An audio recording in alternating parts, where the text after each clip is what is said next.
1%의 하나님, 이런 제목으로 말씀 전하겠습니다. 하나님은 우리와 항상 함께 하십니다. 아멘. 계속 사사기에서 말씀하시는 거죠. 하나님은 우리와 함께 하신다.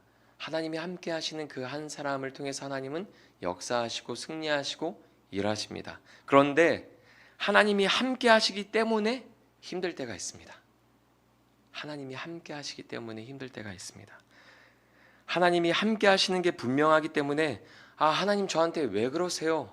라는 말이 나올 때가 있습니다. 혹시 신앙생활 하면서 그런 마음 품어본 적 없으세요? 하나님 정말 저한테 왜 그러세요? 오늘 본문에 나오는 기드온이 처한 상황이 딱 그런 상황일 것 같습니다. 우여곡절 끝에 하나님의 은혜로 이스라엘을 대표해서 전쟁에 참여할 많은 사람들이 모였습니다. 무려 3만 2천 명이 모였어요. 기드온이 나팔을 불고 사람들을 모집했는데 3만 2천 명이면 꽤 많은 사람들이 모인 거죠. 어떻게 해야 됩니까? 그럼 많은 사람들이 모였을 때 할렐루야 하나님이 역사하셨습니다 막 이래야 되잖아요. 하지만 미디안 연합군은 그것보다 4배, 몇 배요? 4배나 많은 13만 5천 명이 모여 있었습니다. 할렐루야가 나올까요? 안 나올까요? 할렐루야 외치기는 아직 좀 이르잖아요.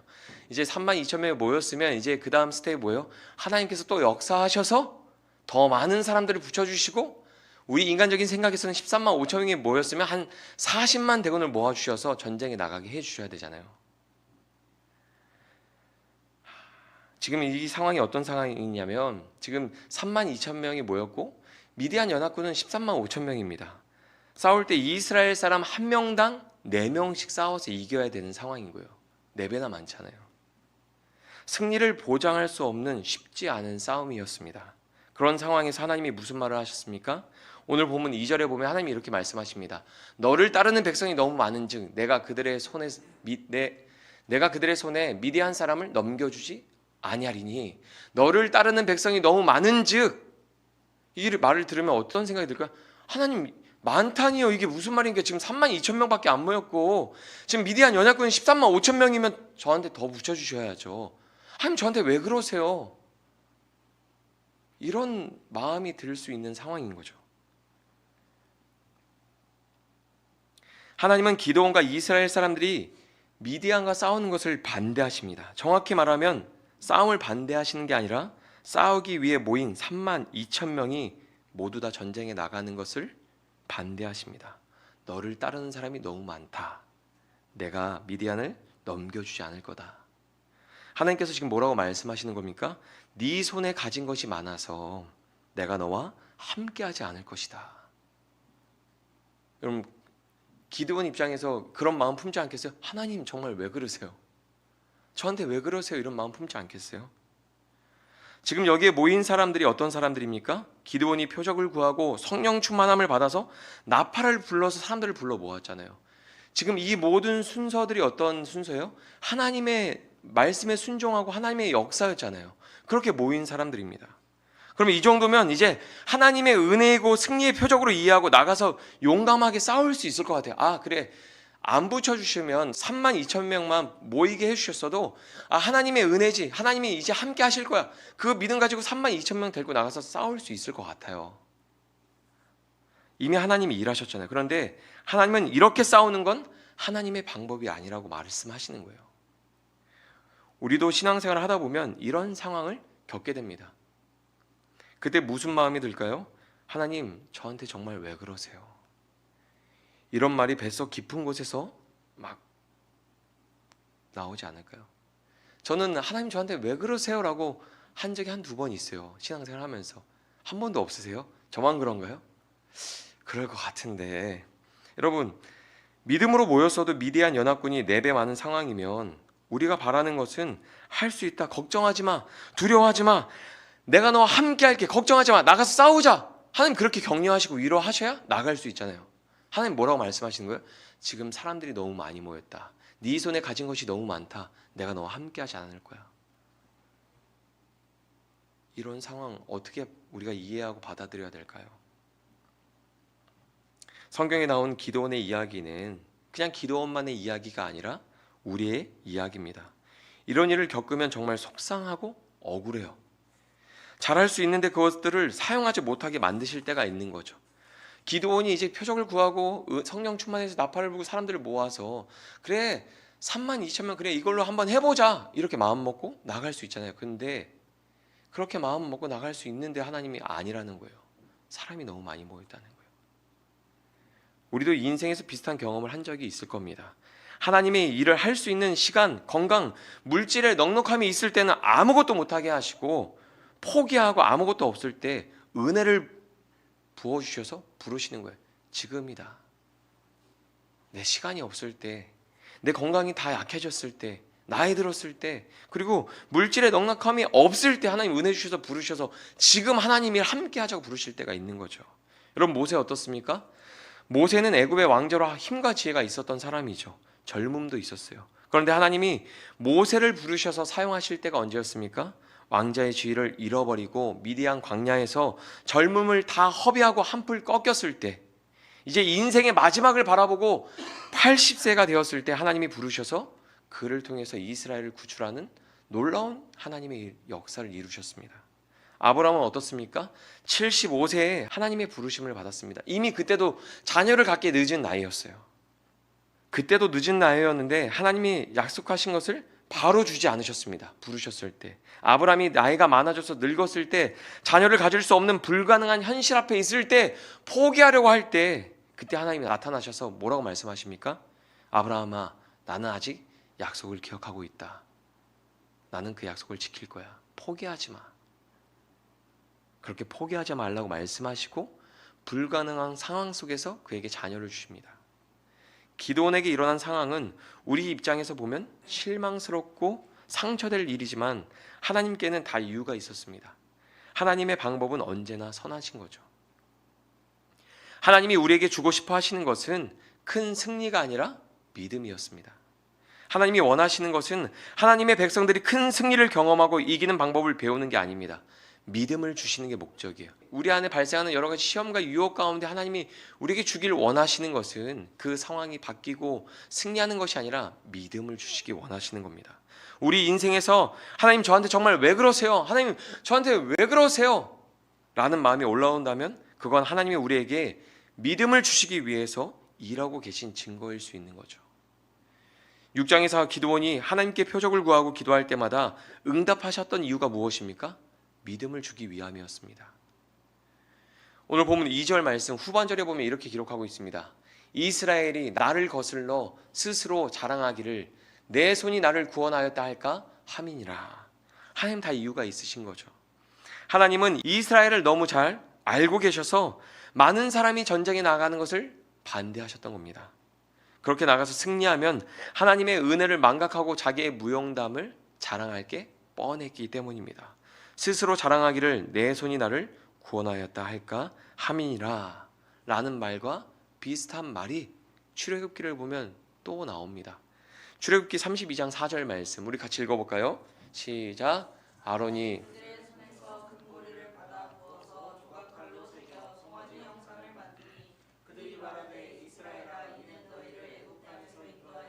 너의 신이로다 하는지라. 아멘.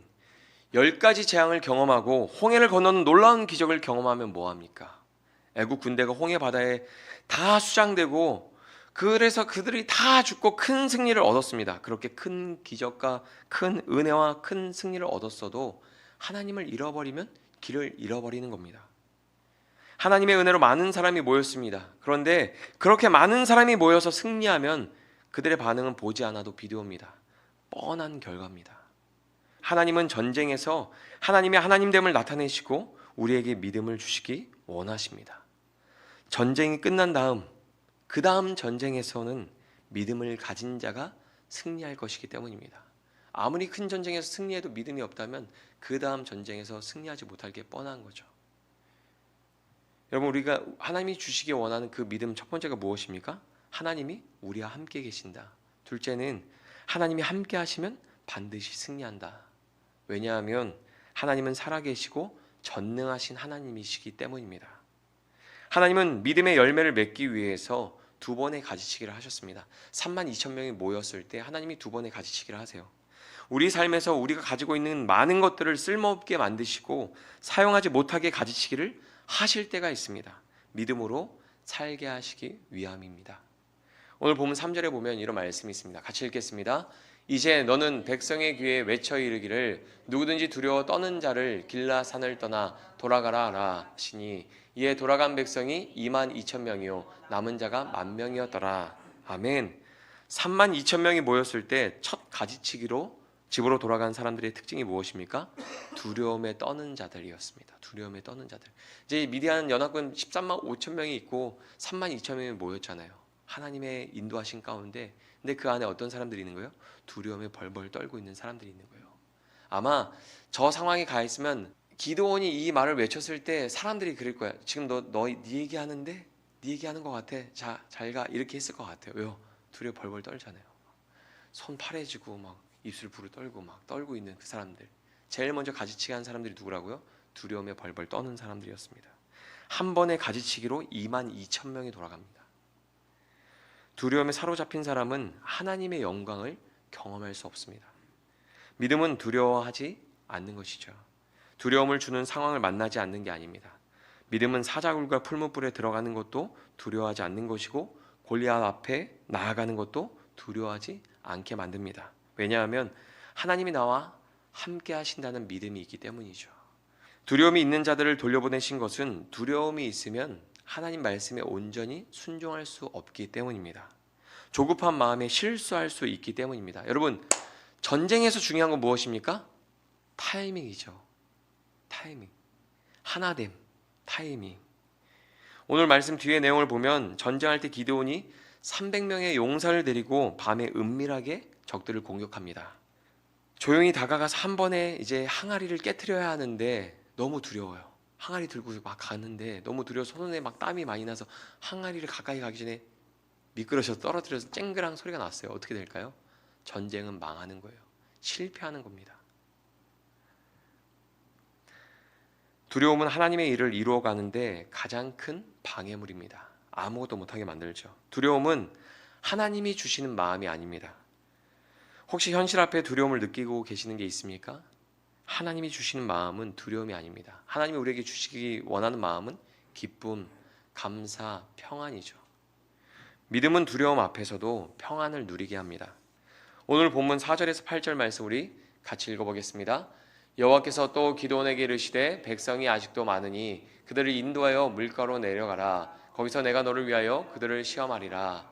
내가 누구를 가리켜 내게 이르기를 이 사람이 너와 함께 가리라 하면 그는 너와 함께 이르기를 이 사람은 너와 함께 가지 말 것이니라 하면 그는 가지 말 것이니라 하신지라. 이에 백성을 인도하여 물가에 내려가매 여호와께서 기드온에게 이르시되 누구든지 걔가 핥는 것 같이 혀로 물을 핥는 자들은 너는 따로 세우고 또 누구든지 무릎을 꿇고 마시는 자들도 그와 같이 하라 하시더니 손으로 움켜 입에 대고 핥는 자의 수는 300명이요 그 외의 백성은 다 무릎을 꿇고 물을 마신지라. 여호와께서 기드온에게 이르시되 내가 이 물을 핥아 먹은 300명으로 너희를 구원하며 미디안을 내 손에 넘겨주리니 남은 백성은 각각 자기의 처소로 돌아갈 것이니라 하시니 이에 백성이 양식과 나팔을 손에 든지라. 기드온이 이스라엘 모든 백성을 각각 그의 장막으로 돌려보내고 그 300명은 머물게 하니라. 미디안 진영은 그 아래 골짜기 가운데에 있었더라. 아멘. 여러분, 첫 번째 가지치기에서 두려움에 떠는 자들을 집으로 다 돌려보냈습니다. 그리고 두 번째 가지치기에서는 지혜로운 사람들을 남기셨습니다. 개처럼 물을 핥는 사람과 무릎을 꿇은 사람은 전쟁 중이라는 인식이 없는 사람이고 상황이나 환경을 바라보고 해야 할 일을 분별하기보다 자기의 목마름을 해결하는 게 먼저인 사람입니다. 반면에 물을 손에 담아서 먹은 사람들은 전쟁 중이라는 상황을 파악하고 거기에서 해야 될 상황, 해야 될 행동을 분별하는 지혜를 가진 사람들입니다. 하나님은 그렇게 지혜로운 사람을 구분하셨습니다. 이 사람은 주변 상황과 환경을 파악하고 하나님 말씀에 순종하기 위해서 무엇을 해야 하는지 분별할 수 있는 사람인 거죠. 여러분, 한번 상상해 볼까요? 13만 5천 명의 적들이 기다리고 있습니다. 그들과 싸우려고 3만 2천 명의 사람들이 모였습니다. 하나님은 모인 사람이 너무 많다고 말씀하시면서 가지치기를 한번 하니까 2만 2천 명이 돌아갔어요. 그리고 거기서 또 나머지 사람들이 돌아가고 300명이 남았습니다. 그렇게 가지치기를 하고 남긴 300명이 1%의 사람들이에요. 32,000명에서 1%의 사람들입니다. 정확히 계산하면 1%가 안 되더라고요. 0.9% 정도 되는데, 여러분이라면 어디에 속하고 싶으세요? 1번 두려움에 떠는 자들, 가장 먼저 집으로 돌아간 사람들. 2번 지혜롭지 못한 사람들. 3번 지혜로운 사람들. 여러분이라면 그 무리 중에서 어디에 들어가고 싶으세요? 1번, 2번, 3번. 나는 이 무리 자체에도 없다. 나는 이 무리 자체에도 없다. 집에서 그냥 조용히 기도하겠다. 1번이세요? 여러분, 그런데 요즘 새로운 부류의 사람이 나타났어요. 신앙생활 할 때. 이 기도원 말씀에 보면은 1번 두려움에 떨어져 돌아간 사람들, 지혜롭지 못한 사람들. 어떻게 보면 지혜롭지 못하다고 드러나는 것보다 두려움이 있는 게 낫죠. 두려움에 떠는 사람, 지혜롭지 못한 사람, 지혜로운 사람. 근데 요즘 새로운 부류의 사람이 나타나는데, 이 모든 내용을 파악하고 두려운 척하는 사람. 300명으로 선발되어서 전쟁에 나가기 싫어서 두려운 척, 지혜롭지 못한 척하는 사람이 교회에 있어요. 하나님 분명해. 하나님 이렇게 일하시기에 분명해. 그래서 두려운 척. 막 옆에 있는 사람 막 두려워 떨고 있어요. 저거다. 나도. 교회에서 생각해 보세요. 교회에서 헌신할 사람, 봉사할 사람 막 찾는데, 뭐 누구 힘들어서 안 되고 상황이 안 돼서 이렇게, 그럼 안 되겠군요. 다음에 봉사하세요. 이럴 때 그때 옆에서 어떤 사람은 뭐 합니까? 저도 이런 상황의 사람들이 우리가 교회 안에서 볼 수 있잖아요. 여러분은 1번, 4번 중에서 어떤 부류의 사람입니까? 왜 하나님께서 300명을 선발하셨는지 아세요? 하나님은 기도원 한 사람만 있어도 미디안의 연합군을 전멸시킬 수 있는 분입니다. 아멘. 하나님 사람이 많고 적은가 상관없이 일하시는 분이죠. 그러나 그렇게 하면 이스라엘은 하나님을 경험할 수 없잖아요. 기도는 경험하고 믿음을 가질 수 있죠. 그러나 그렇게 하면 이스라엘은 하나님을 경험할 수 없잖아요. 믿음을 가질 수 없잖아요. 그래서 100명이든 200명이든 상관없지만 300명을 하나님께서 세우신 거예요. 그리고 그 300명을 세우신 이유 중에 가장 중요한 이유가 하나가 기도원 때문입니다. 기도원 때문에. 여러분, 100명이든지 200명이든지 상관없지만 기도원이 하나님 말씀에 순종해서 나아갈 수 있는 최소한의 숫자가 300명이었을 것 같아요. 이건 성경이 말하고 있는 게 아니라 제 생각입니다. 아닐 수도 있어요. 근데 제 생각이에요. 보세요. 기도원은 어떤 사람이니까 연약한 사람이잖아요. 기도원이 하나님의 명령에 순종할 수 있도록 하나님께서 300명의 사람들 선발해서 붙여주신 거예요. 생각해 보세요. 하나님, 양털에 이슬이 앉으면 제가 믿겠습니다. 양털에 앉았대. 하나님, 이제는 한 번만 더 부탁할게요. 욕하지 마세요. 양털 빼고 온 지면에 이슬이 앉으면 제가 믿겠습니다. 기도원 연약함 하나님 잘 아시잖아요. 그래서 300명 붙여주시는 거예요. 하나님 어떤 말씀을 하시든지 순종할 수 있도록 그에게 300명을 붙여주신 겁니다. 오늘 본문 9절, 그 모든 상황이 지나가고 9절 같이 읽겠습니다. 그 밤에 여호와께서 기드온에게 이르시되 일어나 진영으로 내려가라. 내가 그것을 내 손에 넘겨주었느니라. 아멘. 그 밤에 하나님은 잠자는 기드온을 깨워서 일으키십니다. 그리고 적들의 진영에 가서 그들이 하는 말을 들으라고 말씀하십니다. 여러분, 이 말씀 보면은 그냥 하나님이 이렇게 일하시는 것 같지만 자세히 보고 생각해 보면은 이 특이한 점이, 아이러니한 점들이 말씀에서 드러납니다. 기도원이 그동안 믿음을 가질 수 있는, 순종할 수 있는 표적을 구했잖아요. 그렇죠? 계속 표적을 구했어요. 그런데 하나님께서 기도원의 기질에 맞춰서 일하고 계신 거예요. 먼저 표적을 미리 보여주시잖아요. 싸우기 전에 기도원아, 일어나서 적들의 진영에 가서 그 사람들이 무슨 말을 하는지 너가 들어봐. 잠자는 기도원을 깨워서 기도원 일어나 가서 확인해봐 라고 말씀하십니다. 오늘 본문 12절에서 14절 말씀 같이 읽어보겠습니다. 미디안과 아말렉과 동방의 모든 사람이 골짜기에 누웠는데 그들의 낙타의 수가 많아 해변의 모래가 많음과 같은지라.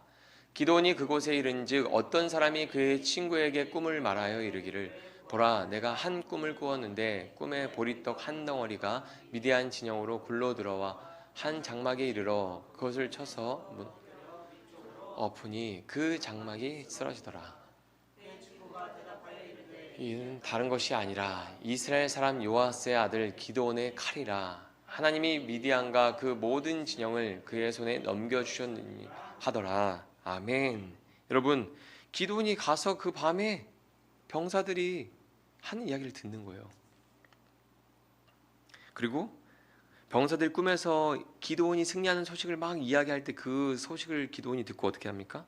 용기를 얻습니다. 용기를 얻어서요. 저 같으면 그럴 것 같아요. 하나님, 뭐 이렇게 어렵게 일하세요? 그냥 저 지금 갈게요. 300명 충분합니다. 가겠습니다. 이렇게 말하고 갈 것 같은데 눈빛이 정말 그럴 거예요? 약간 이런 눈빛인데 저 같으면 갈 것 같아요. 하나님, 그냥 지체하지 마옵소서. 이 300명이면 충분합니다. 가겠습니다. 뭐다 또 왔다 갔다 해요. 그냥 갈게요. 갈게요. 저 이럴 것 같아요. 300명 모였잖아요. 그 전에 하나님 양털 표적 보여주셨잖아요. 그 전에도 여러 가지 표적 보여주셨잖아요. 이미 충분해요. 하나님, 가겠습니다. 반드시 승리할 거라는 작은 표적들, 작은 확신들. 저 같으면 이렇게 말할 텐데 기드온에게는 하나님이 함께 하시고 반드시 승리할 것이라는 작은 표적들, 작은 확신들이 필요했던 것 같아요. 하나님 보여주시는 거예요. 또 하나님은 그런 기드온에게 맞춰서 일하고 계시는 겁니다. 하나님은 왜 저러실까? 그게 아니죠. 하나님 왜 이렇게 일하실까? 그게 아니죠. 하나님은 밥상을 잘 차려놓으시고 어떻게든 조금이라도 떠 먹여서 믿음이 자라게 하시려고 노력하고 계신 거예요. 하나님은 그런 분이십니다. 내 팔다리를 다 잘라서 사용 못하게 하시고 나를 힘들게 하시고 괴롭히시는 것처럼 느껴질 때가 있지만 하나님은 그런 분이 아닙니다. 믿음을 선물로 주시기 위해서 연약한 기드온의 기질에 맞춰서 이렇게 저렇게 일하시는 분입니다. 기드온이 이스라엘 진영으로 돌아와서 병사들을 데리고 나갑니다. 오늘 보면 15절에서 20절 말씀 우리 같이 읽어보겠습니다. 기드온이 그 꿈과 해몽하는 말을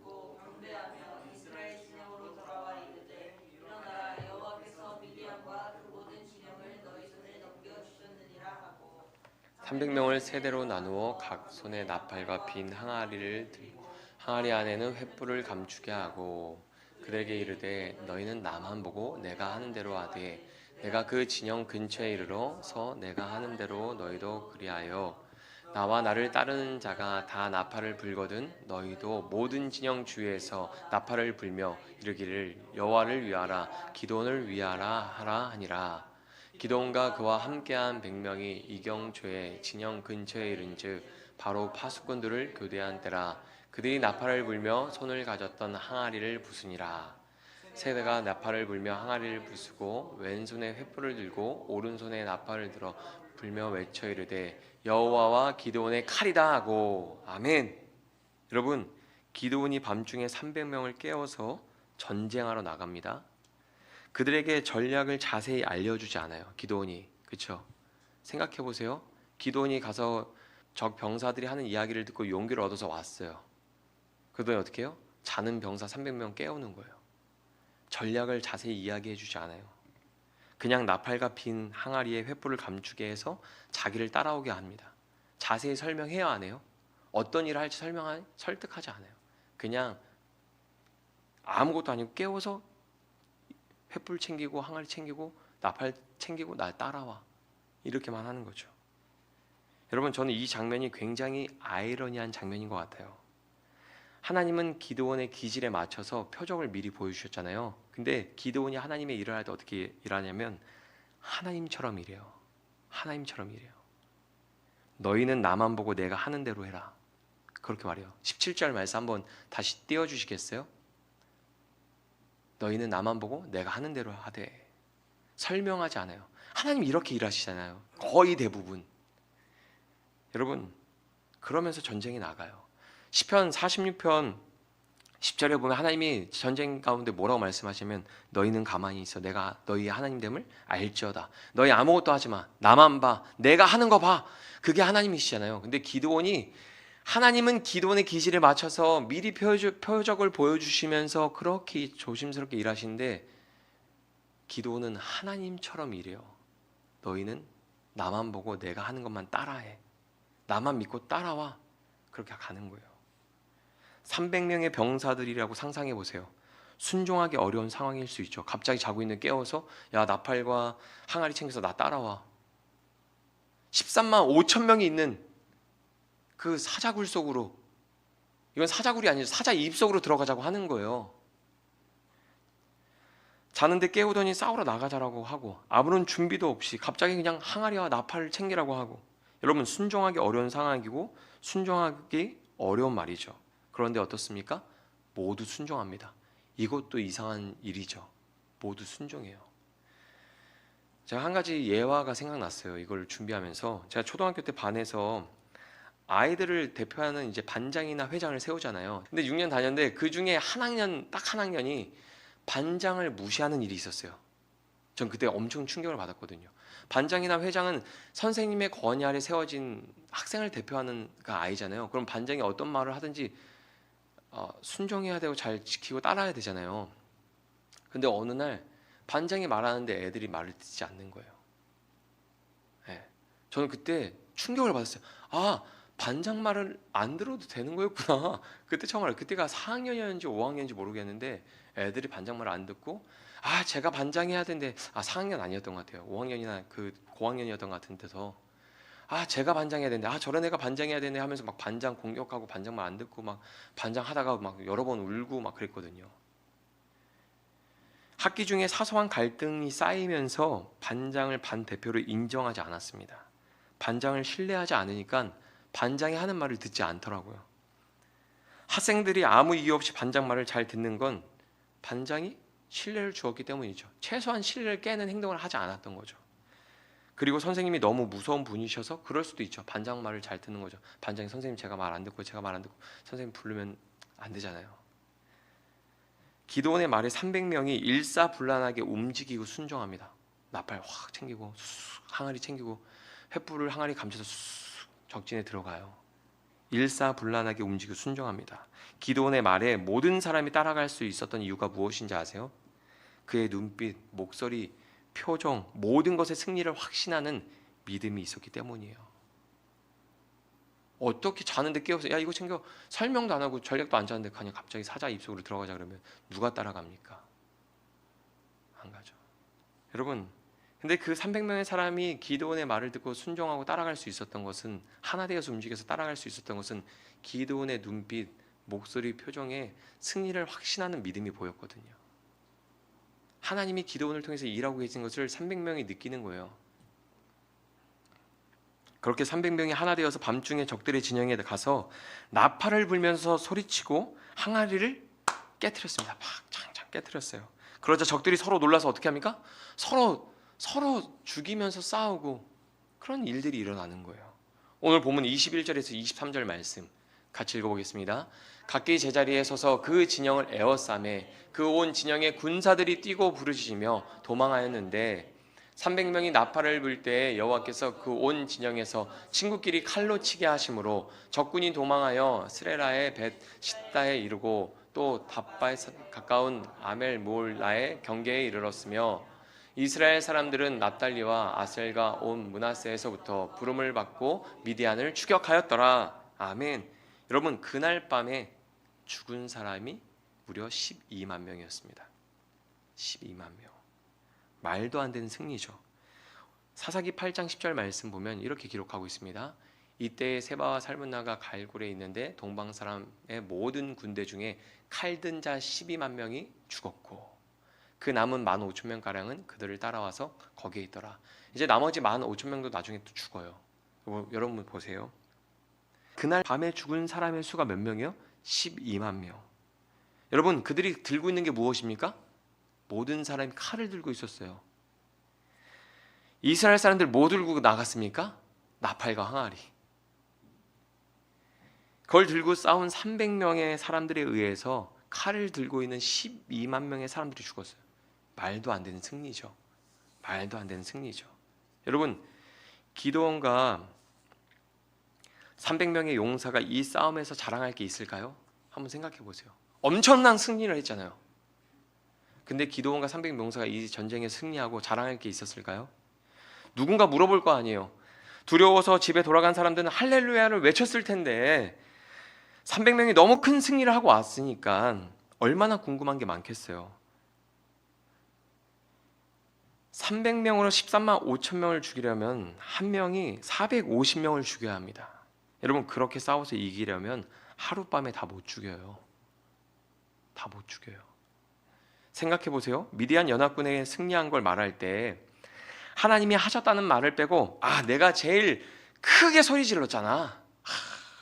그때 내 목소리 막 우렁차서 소리 지를 때 앞에 미디안 그 연합군 사람들 놀라서 막 넘어지고 그렇게 도망치다가 넘어지고 밟고 해서 그걸 너희가 봤어야 되는데, 야, 내가 항아리 그 던져서 깨트릴 때 이렇게 멋있는 자세로, 야, 이렇게 내가 제일 멋있는 자세로 이렇게 던져서 항아리 깨트렸잖아. 그때 항아리 던져서 깨트리는 모습 봤어야 되는데, 그거 깨트릴 때 막 미디안 군대 막 연합군들 막 우왕좌왕하면서 놀라서 서로 막 칼로 찌르고 싸우고 서로 지들끼리 싸우는 모습 너네가 봤어야 되는데. 여러분, 이렇게 자랑할까요? 내가 얼마나 크게 소리를 질렀는지, 내가 얼마나 멋진 모습으로 항아리를 던졌는지, 여러분, 이렇게 자랑할까요? 큰 승리를 했지만 자랑할 게 없는 거예요. 여러분, 믿음은 자랑할 게 없어지는 겁니다. 하나님은 우리에게 믿음으로 승리하는 방법을 가르쳐 주시면서 동시에 우리에게 자랑할 게 없게 만드세요. 하나님이 우리에게 주시기 원하는 건 자랑거리가 아니라 믿음입니다. 우리는 자랑하고 싶어 합니다. 너무 나를 뽐내고 싶어 합니다. 하나님의 일을 하면서 뭐 단기 선교를 다녀오고 봉사를 하고 예배를 섬기면서도 나를 뽐내고 싶어 합니다. 그런데 하나님은 그런 사람들은 다 집으로 돌려보낸 거예요. 큰 승리를 얻었지만 그 현장에 있었던 사람들은 자랑할 게 없었습니다.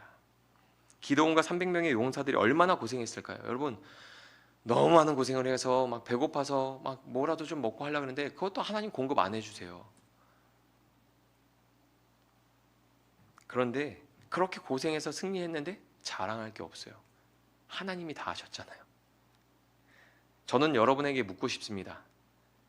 300명을 선발할 때 집으로 돌아갔던 사람들이 되고 싶으신가요? 아니면 하나님이 승리하시는 현장을 경험했던 300명이 되고 싶으신가요? 어떤 사람이 되고 싶으세요? 믿음은 자랑할 게 없지만 계속 승리하게 만듭니다. 내가 소리쳐서 항아리를 깨트려서 그렇게 말하고 자랑하는 게 아니라 믿음으로 하나님이 소리만 쳤는데 승리하게 하시던데, 하나님이 항아리만 던졌는데도 그냥 12만 명을 다 죽이시던데, 이렇게 말하게 만드는 게 믿음인 거예요. 이게 믿음입니다. 내가 입만 열어도 우리 하나님 다 듣고 계셔. 내가 기도하면 하나님 들으시고 응답하시고 반드시 내 인생을 승리하게 만드셔. 그게 믿음인 거예요. 하나님은 우리에게 그 믿음을 주시기를 원하십니다. 하나님은 우리 손에 많은 것을 버리게 하시고 1%만 가지고도 큰 승리를 이루시는 분입니다. 우리가 얼마나 할 수 있는 게 많아요. 잘하는 것들 많습니까? 근데 하나님 그걸로 일 안 하실 때가 있는 거죠. 내 인생에서. 여러분, 이스라엘 백성들이 32,000명에서 몇 프로로 줄었어요? 1%로 줄었잖아요. 이건 승리할 확률이 더 주는 거예요. 근데 우리도 인생에서 살아갈 때 우리도 과연 내가 성공할까, 승리할까, 행복할까, 과연 내가 선택하고 가는 그 길에서 내가 승리하고 내가 행복하고 내가 기쁨을 누릴 수 있는 확률이 몇 %나 있을까? 거기서 봐서 우리도 확률 게임 하잖아요. 더 내가 기뻐할 수 있는 거, 내가 더 승리할 수 있는 거, 나한테 더 많은 것을 얻을 수 있는 거, 내가 더 행복할 수 있는 확률이 있는 길을 우리는 선택하잖아요. 근데 믿음은 확률 보지 않고 하나님을 바라보고 걸어가는 거예요. 확률 보지 않고. 여러분, 우리가 할 수 있는 것들이 많지만 그것들을 쓸모없게 만드시고 사용하지 않으시고 내 연약함을 가지고 하나님이 일하시려고 할 때 우리가 속상하고 실망스러울 때가 있습니다. 그러나 그때 하나님이 우리를 통해서 선한 일을 하실 때인 거예요. 하나님 정말 왜 그러세요? 이런 말이 우리 마음속에 자리 잡고 있고 그것들이 우리 마음속에서 막 이렇게 올라온다면 하나님이 우리에게 믿음을 주시기 위해서 일하고 계시는 순간인 거죠. 여러분, 확률 보지 말고 하나님 보고 믿음으로 살아가시는 우리 모든 성도님들 되시기를 축복합니다.